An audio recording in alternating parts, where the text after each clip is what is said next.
You're not lazy, even if that word has been sitting on your chest for years, even if you whisper it to yourself late at night when the house is quiet and your mind won't stop replaying everything you didn't do today. Because laziness is loud and careless and empty, and what you're feeling is heavy, slow, thoughtful, tired in a way that comes from carrying too much for too long. So just breathe for a second. Not a big breath, just a small one. The kind that barely moves your shoulders.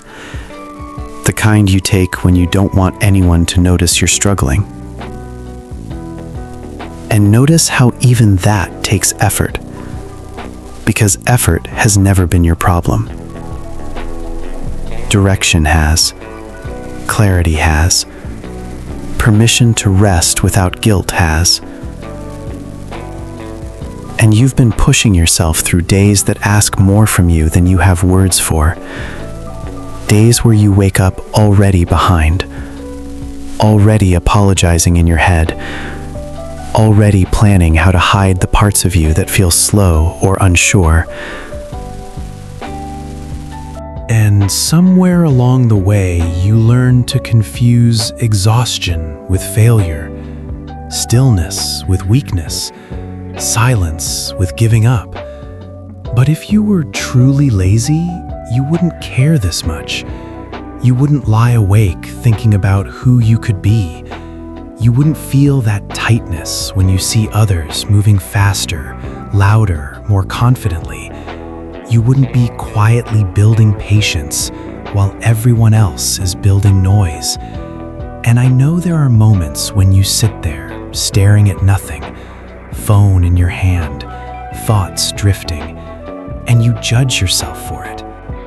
But sometimes that pause is the only place your nervous system feels safe enough to stop running. Because you've been surviving on alert for so long that rest feels unfamiliar, almost dangerous. So you scroll, you stare, you slow down, not because you don't care, but because caring has cost you so much energy already, and no one taught you how to refill it without shame. So you learn to call yourself lazy instead, because it's easier to insult yourself than to admit you're overwhelmed. Easier to say you lack discipline than to say you're scared of trying again and failing quietly, where no one claps for effort. And there's a deep sadness in being the kind of person who works hard in silence. Because when progress is invisible, it's easy to believe it isn't happening at all. But growth doesn't always look like motion. Sometimes it looks like restraint, like not burning out this time, like choosing not to quit, even when your pace embarrasses you, like sitting with discomfort instead of running from it. And that takes a strength most people never develop, because they distract themselves before they ever have to feel it. So if your life feels slow right now, pause here for a moment. Let that word land without judgment. Slow does not mean stuck. Slow means you're listening. Slow means you're recalibrating. Slow means you're learning how to move without breaking yourself. And I know you've been told to push harder, to wake up earlier, to hustle louder. But no one ever asks what it costs you to do that. No one sees the tension in your jaw, the shallow breaths, the way your shoulders never fully drop, and you're tired of proving your worth through exhaustion. Tired of feeling like rest has to be earned through suffering. But you don't need to punish yourself into becoming who you're meant to be. You don't need to be at war with your own pace, because laziness avoids effort, and you are negotiating with effort every single day, choosing where to place the little energy you have left, choosing to keep going in a world that only celebrates the finish line, not the quiet middle. And there is so much courage in staying in the middle, in showing up imperfectly, in allowing yourself to move forward without an audience, without validation, without certainty, just a quiet inner agreement that you won't abandon yourself this time, even when progress feels small. Even when motivation comes and goes, like a weak signal. Because motivation was never meant to carry you anyway. It's fleeting, unreliable, dramatic. What carries you is commitment.